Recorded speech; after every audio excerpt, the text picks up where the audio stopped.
No Poupar é que está o ganho, é o título de um livro de Paulo Ferreira que pretende ajudar os portugueses a chegar ao final do mês ainda com dinheiro. São dicas importantes, principalmente num cenário de crise que vamos agora tentar explorar na conversa com o autor. Paulo Ferreira, bom dia, seja bem-vindo à edição da manhã. Como está? Ainda é possível poupar hoje em dia quando os orçamentos familiares estão tão limitados? Bom dia. Antes de mais, agradecer à SIC a oportunidade que me dá de vir aqui falar também sobre o meu último livro. A resposta é sim, ainda continua a ser possível poupar, portanto, mesmo com os orçamentos cada vez mais restritivos. Passa tudo por uma questão das pessoas terem um pouco de disciplina nos seus comportamentos e também de disciplina no próprio orçamento. Eu proponho a todas as pessoas que façam, antes de começar, portanto, de dar as próprias dicas para poupar, que façam um orçamento onde façam o levantamento de todas as receitas e de todas as despesas que fazem ao longo de um mês. Para quê? O objetivo é que as pessoas percebam qual é a sua estrutura de gastos para depois, ao fim de, ou nos 2 ou 3 meses seguintes, fazerem o acerto do orçamento, no fundo, para verificarem onde podem vir a cortar, para perceber onde é que depois podem poupar esse dinheiro. Que hábitos do nosso dia-a-dia podemos alterar com vista a essa poupança? Dê-nos só alguns exemplos. Uma série de hábitos, desde o comportamento na nossa própria casa, os cuidados a ter com a luz, com a água e com o gás, por exemplo, ter cuidado com os pequenos eletrodomésticos em stand-by. Um exemplo que eu costumo dar com o carregador do telemóvel, muitas pessoas deixam o telemóvel carregar durante toda a noite, continua a consumir energia. Muitas pessoas, ao fim de carregar, desligam o telemóvel do carregador, mas sem tirar o carregador da eletricidade. A questão dos pequenos eletrodomésticos em stand-by, que também é relativamente comum.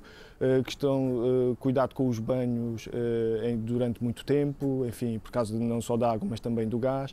Depois dicas também ao nível da condução, ter uma condução mais defensiva, que permite gastar menos combustível, ter cuidado com a manutenção do próprio automóvel, com a questão da pressão dos pneus. Portanto, um grande conjunto de dicas nas mais diversas áreas do nosso cotidiano que nos permite poupar dinheiro ao fim do mês e depois também no final do ano. E os impulsos consumistas, como é que se travam?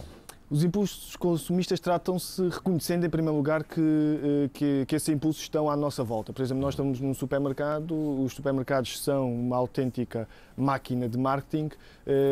Tendo atenção a isso, fazer, por exemplo, uma lista de compras e cingir-se à lista de compras. Ter a noção de que quando nós paramos numa caixa, os supermercados estão à espera que nós, portanto, nos produtos que estão na caixa, que nós vamos deitar a mão, são produtos de baixo valor, tentar evitar esse tipo de consumos nas coisas pequenas. O que é essencial mesmo e não ir além disso. Essencial, exatamente, e não ir além disso.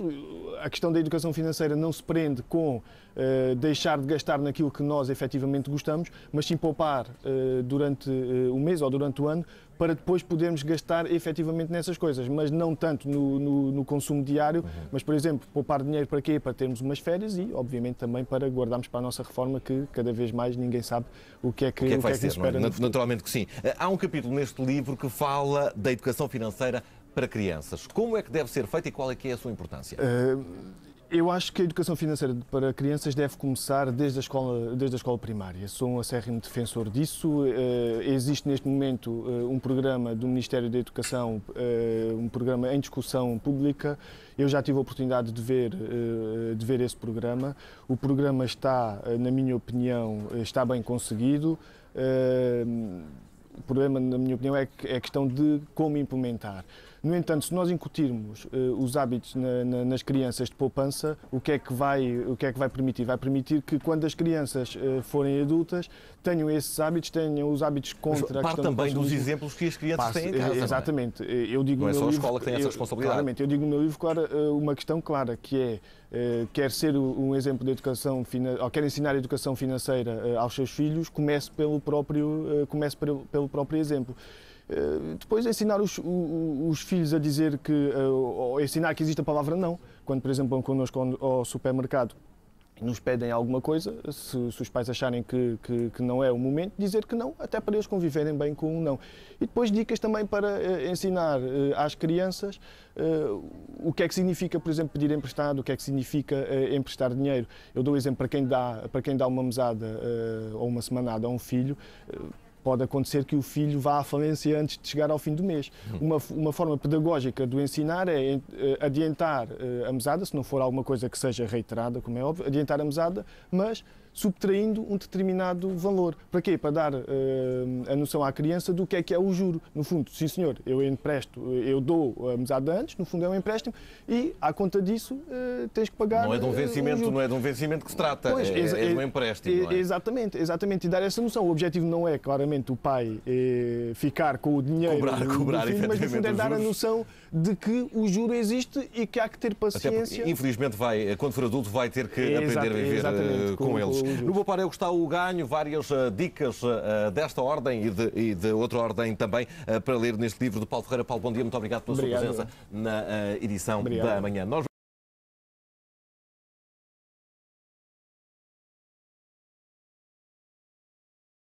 Bem-vindo à edição da manhã. Como está? Ainda é possível poupar hoje em dia quando os orçamentos familiares estão tão limitados? Bom dia. Antes de mais, agradecer à SIC a oportunidade que me dá de vir aqui falar também sobre o meu último livro. A resposta é sim. Ainda continua a ser possível poupar, portanto, mesmo com os orçamentos cada vez mais restritivos. Passa tudo por uma questão das pessoas terem um pouco de disciplina nos seus comportamentos e também de disciplina no próprio orçamento. Eu proponho a todas as pessoas que façam, antes de começar, portanto, de dar as próprias dicas para poupar, que façam um orçamento onde façam o levantamento de todas as receitas e de todas as despesas que fazem ao longo de um mês. Para quê? O objetivo é que as pessoas percebam qual é a sua estrutura de gastos, para depois, ao fim ou nos 2 ou 3 meses seguintes, fazerem o acerto do orçamento, no fundo, para verificarem onde podem vir a cortar, para perceber onde é que depois podem poupar esse dinheiro. Que hábitos do nosso dia-a-dia podemos alterar com vista a essa poupança? Dê-nos só alguns exemplos. Uma série de hábitos, desde o comportamento na nossa própria casa, os cuidados a ter com a luz, com a água e com o gás, por exemplo, ter cuidado com os pequenos eletrodomésticos em stand-by. Um exemplo que eu costumo dar com o carregador do telemóvel, muitas pessoas deixam o telemóvel carregar durante toda a noite, continua a consumir energia. Muitas pessoas, ao fim de carregar, desligam o telemóvel do carregador, mas sem tirar o carregador da eletricidade. A questão dos pequenos eletrodomésticos em stand-by, que também é relativamente comum. Cuidado com os banhos durante muito tempo, enfim, por causa não só da água, mas também do gás. Depois dicas também ao nível da condução, ter uma condução mais defensiva, que permite gastar menos combustível, ter cuidado com a manutenção do próprio automóvel, com a questão da pressão dos pneus. Portanto, um grande conjunto de dicas nas mais diversas áreas do nosso cotidiano que nos permite poupar dinheiro ao fim do mês e depois também no final do ano. E os impulsos consumistas, como é que se travam? Os impulsos consumistas tratam-se reconhecendo, em primeiro lugar, que esses impulsos estão à nossa volta. Por exemplo, nós estamos num supermercado, os supermercados são uma autêntica máquina de marketing, tendo atenção a isso, fazer, por exemplo, uma lista de compras e cingir-se à lista de compras. Ter a noção de que quando nós paramos numa caixa, os supermercados estão à espera que nós, portanto, nos produtos que estão na caixa, que nós vamos deitar a mão, são produtos de baixo valor, tentar evitar esse tipo de consumos nas coisas ver pequenas. O que é essencial mesmo e não ir além disso. Essencial. Exatamente, e não ir além disso. A questão da educação financeira não se prende com deixar de gastar naquilo que nós efetivamente gostamos, mas sim poupar durante o mês ou durante o ano para depois podermos gastar efetivamente nessas coisas, mas não tanto no consumo diário, mas, por exemplo, poupar dinheiro para quê? Para termos umas férias e, obviamente, também para guardarmos para a nossa reforma, que cada vez mais ninguém sabe o que é que vai ser, espera. Naturalmente que sim. Há um capítulo neste livro que fala da educação financeira para crianças. Como é que deve ser feita e qual é que é a sua importância?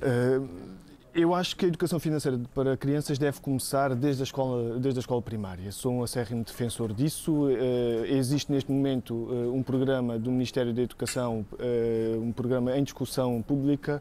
Eu já tive a oportunidade de ver esse programa. O programa está, na minha opinião, está bem conseguido. O problema, na minha opinião, é a questão de como implementar. No entanto, se nós incutirmos os hábitos nas crianças de poupança, o que é que vai permitir? Vai permitir que quando as crianças forem adultas tenham esses hábitos, tenham os hábitos contra a questão também dos exemplos que as crianças têm em casa. Exatamente. Eu digo não é só a escola que tem essa responsabilidade. Claramente, eu digo no meu livro uma questão clara, que é quer ser um exemplo de educação, ou quer ensinar a educação financeira aos seus filhos, comece pelo próprio exemplo. Depois ensinar os filhos a dizer ou ensinar que existe a palavra não, quando por exemplo vão connosco ao supermercado e nos pedem alguma coisa, se os pais acharem que não é o momento, dizer que não, até para eles conviverem bem com o não. E depois dicas também para ensinar às crianças o que é que significa, por exemplo, pedir emprestado, o que é que significa emprestar dinheiro. Eu dou exemplo para quem dá uma mesada ou uma semanada a um filho. Pode acontecer que o filho vá à falência antes de chegar ao fim do mês. Uma forma pedagógica de o ensinar é adiantar a mesada, se não for alguma coisa que seja reiterada, como é óbvio, adiantar a mesada, mas subtraindo um determinado valor. Para quê? Para dar a noção à criança do que é o juro. No fundo, sim senhor, eu dou a mesada antes, no fundo é um empréstimo, e à conta disso tens que pagar. Não é de um vencimento, não é de um vencimento que se trata, pois, é de um empréstimo. Não é?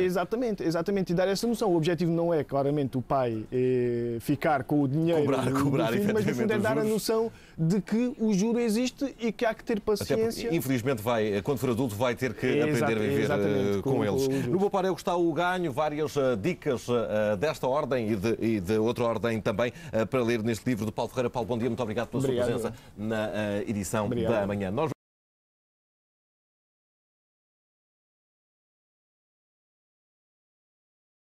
Dicas importantes, principalmente num cenário de crise que vamos agora tentar explorar na conversa com o autor. Paulo Ferreira, bom dia, seja bem-vindo à edição da manhã. Como está? Ainda é possível poupar hoje em dia quando os orçamentos familiares estão tão limitados? Bom dia. Antes de mais, agradecer à SIC a oportunidade que me dá de vir aqui falar também sobre o meu último livro. A resposta é sim, ainda continua a ser possível poupar, portanto, mesmo com os orçamentos cada vez mais restritivos. Passa tudo por uma questão das pessoas terem um pouco de disciplina nos seus comportamentos e também de disciplina no próprio orçamento.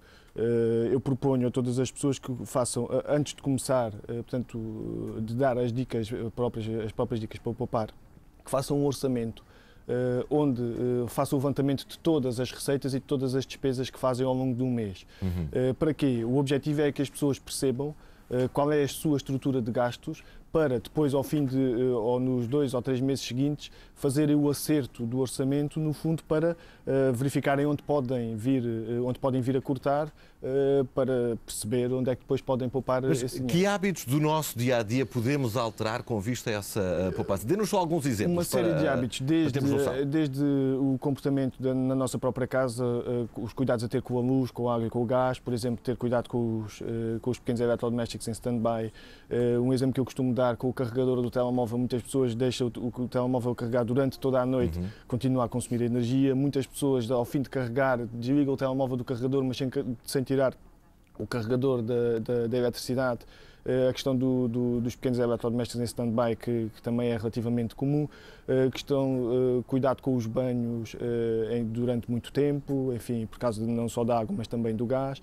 Depois dicas também ao nível da condução, ter uma condução mais defensiva, que permite gastar menos combustível, ter cuidado com a manutenção do próprio automóvel, com a questão da pressão dos pneus. Portanto, um grande conjunto de dicas nas mais diversas áreas do nosso cotidiano que nos permite poupar dinheiro ao fim do mês e depois também no final do ano. E os impulsos consumistas, como é que se travam?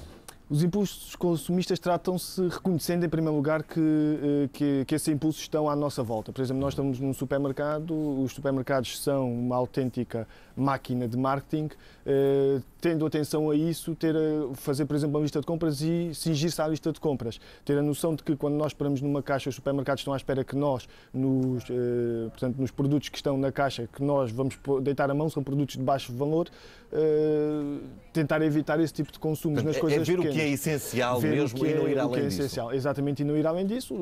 A questão da educação financeira não se prende com deixar de gastar naquilo que nós efetivamente gostamos, mas sim poupar durante o mês mês ou durante o ano, para depois podermos gastar efetivamente nessas coisas, mas não tanto no consumo diário, mas, por exemplo, poupar dinheiro para quê? Para termos umas férias e, obviamente, também para guardarmos para a nossa reforma, que cada vez mais ninguém sabe o que é que vai ser, espera. Naturalmente que sim. Há um capítulo neste livro que fala da educação financeira para crianças. Como é que deve ser feita e qual é que é a sua importância? Eu acho que a educação financeira para crianças deve começar desde a escola primária. Sou um acérrimo defensor disso. Existe neste momento um programa do Ministério da Educação, um programa em discussão pública. Eu já tive a oportunidade de ver esse programa. O programa está, na minha opinião, está bem conseguido. O problema, na minha opinião, é a questão de como implementar. No entanto, se nós incutirmos os hábitos nas crianças de poupança, o que é que vai permitir? Vai permitir que, quando as crianças forem adultas, tenham esses hábitos, tenham os hábitos contra a questão também dos exemplos que as crianças têm em casa. Exatamente. Eu digo não é só a escola que tem essa responsabilidade. Claramente, eu digo no meu livro uma questão clara, que é quer ser um exemplo de educação ou quer ensinar a educação financeira aos seus filhos, comece pelo próprio exemplo.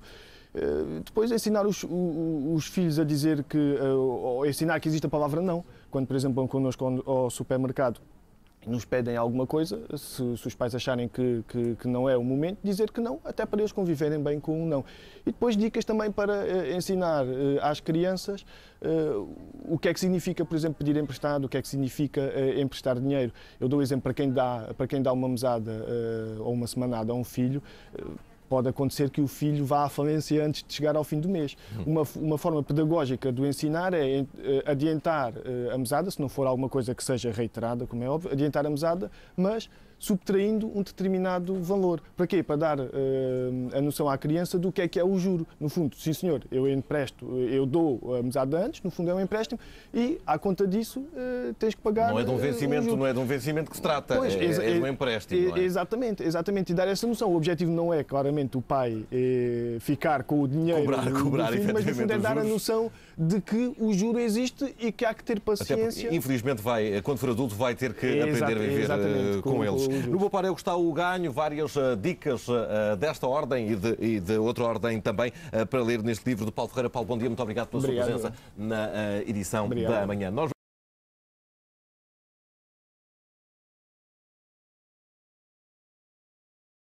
Ainda com dinheiro. São dicas importantes, principalmente num cenário de crise, que vamos agora tentar explorar na conversa com o autor. Paulo Ferreira, bom dia, seja bem-vindo à edição da manhã. Como está? Ainda é possível poupar hoje em dia quando os orçamentos familiares estão tão limitados? Bom dia. Antes de mais, agradecer à SIC a oportunidade que me dá de vir aqui falar também sobre o meu último livro. A resposta é sim, ainda continua a ser possível poupar, portanto, mesmo com os orçamentos cada vez mais restritivos. Passa tudo por uma questão das pessoas terem um pouco de disciplina nos seus comportamentos e também de disciplina no próprio orçamento. Eu proponho a todas as pessoas que façam, antes de começar, portanto, de dar as próprias dicas para poupar, que façam um orçamento onde faça o levantamento de todas as receitas e de todas as despesas que fazem ao longo de um mês. Para quê? O objetivo é que as pessoas percebam qual é a sua estrutura de gastos, para depois, ao fim ou nos 2 ou 3 meses seguintes, fazerem o acerto do orçamento, no fundo, para verificarem onde podem vir a cortar, para perceber onde é que depois podem poupar esse dinheiro. Que hábitos do nosso dia-a-dia podemos alterar com vista a essa poupança? Dê-nos só alguns exemplos. Uma série de hábitos, desde o comportamento na nossa própria casa, os cuidados a ter com a luz, com a água e com o gás, por exemplo, ter cuidado com os pequenos eletrodomésticos em stand-by. Um exemplo que eu costumo dar com o carregador do telemóvel, muitas pessoas deixam o telemóvel carregar durante toda a noite, continua a consumir energia. Muitas pessoas, ao fim de carregar, desligam o telemóvel do carregador, mas sem tirar o carregador da eletricidade. A questão dos pequenos eletrodomésticos em stand-by, que também é relativamente comum. Cuidado com os banhos durante muito tempo, enfim, por causa não só da água, mas também do gás. Depois dicas também ao nível da condução, ter uma condução mais defensiva, que permite gastar menos combustível, ter cuidado com a manutenção do próprio automóvel, com a questão da pressão dos pneus. Portanto, um grande conjunto de dicas nas mais diversas áreas do nosso cotidiano que nos permite poupar dinheiro ao longo ao fim do mês e depois também no final do ano. E os impulsos consumistas, como é que se travam? Os impulsos consumistas tratam-se reconhecendo, em primeiro lugar, que esses impulsos estão à nossa volta. Por exemplo, nós estamos num supermercado, os supermercados são uma autêntica máquina de marketing, tendo atenção a isso, fazer, por exemplo, uma lista de compras e cingir-se à lista de compras. Ter a noção de que quando nós paramos numa caixa, os supermercados estão à espera que nós, portanto, nos produtos que estão na caixa, que nós vamos deitar a mão, são produtos de baixo valor, tentar evitar esse tipo de consumos nas coisas pequenas. Ver o que é essencial mesmo e não ir além disso. Essencial. Exatamente, e não ir além disso. A questão da educação financeira não se prende com deixar de gastar naquilo que nós efetivamente gostamos, mas sim poupar durante o mês ou durante o ano para depois podermos gastar efetivamente nessas coisas, mas não tanto no consumo diário, mas, por exemplo, poupar dinheiro para quê? Para termos umas férias e, obviamente, também para guardarmos para a nossa reforma, que cada vez mais ninguém sabe o que é que vai ser, nos espera no futuro. Naturalmente que sim. Há um capítulo neste livro que fala da educação financeira para crianças. Como é que deve ser feita e qual é que é a sua importância? Eu acho que a educação financeira para crianças deve começar desde a escola primária. Sou um acérrimo defensor disso. Existe neste momento um programa do Ministério da Educação, um programa em discussão pública. Eu já tive a oportunidade de ver esse programa. O programa está, na minha opinião, está bem conseguido. O problema, na minha opinião, é a questão de como implementar. No entanto, se nós incutirmos os hábitos nas crianças de poupança, o que é que vai permitir? Vai permitir que quando as crianças forem adultas tenham esses hábitos, tenham os hábitos contra a questão também dos exemplos que as crianças têm em casa. Exatamente. Não é só a escola que tem essa responsabilidade. Claramente. Eu digo no meu livro uma questão clara, que é quer ser um exemplo de educação ou quer ensinar a educação financeira aos seus filhos, comece pelo próprio exemplo. Depois ensinar os filhos a dizer ou ensinar que existe a palavra não. Quando, por exemplo, vão connosco ao supermercado e nos pedem alguma coisa, se os pais acharem que não é o momento, dizer que não, até para eles conviverem bem com o não. E depois dicas também para ensinar às crianças o que é que significa, por exemplo, pedir emprestado, o que é que significa emprestar dinheiro. Eu dou o exemplo para quem dá uma mesada ou uma semanada a um filho. Pode acontecer que o filho vá à falência antes de chegar ao fim do mês. Uma forma pedagógica de o ensinar é adiantar a mesada, se não for alguma coisa que seja reiterada, como é óbvio, adiantar a mesada, mas subtraindo um determinado valor. Para quê? Para dar a noção à criança do que é o juro. No fundo, sim senhor, eu dou a mesada antes, no fundo é um empréstimo, e à conta disso tens que pagar. Não é de um vencimento, não é de um vencimento que se trata, pois, é de um empréstimo. Não é? Exatamente, e dar essa noção. O objetivo não é, claramente, o pai ficar com o dinheiro cobrar do filho, mas no fundo é dar a noção de que o juro existe e que há que ter paciência. Até porque, infelizmente, quando for adulto, vai ter que aprender a viver com eles. No Bopareu está o ganho, várias dicas desta ordem e de outra ordem também para ler neste livro de Paulo Ferreira. Paulo, bom dia, muito obrigado pela sua presença na edição da manhã.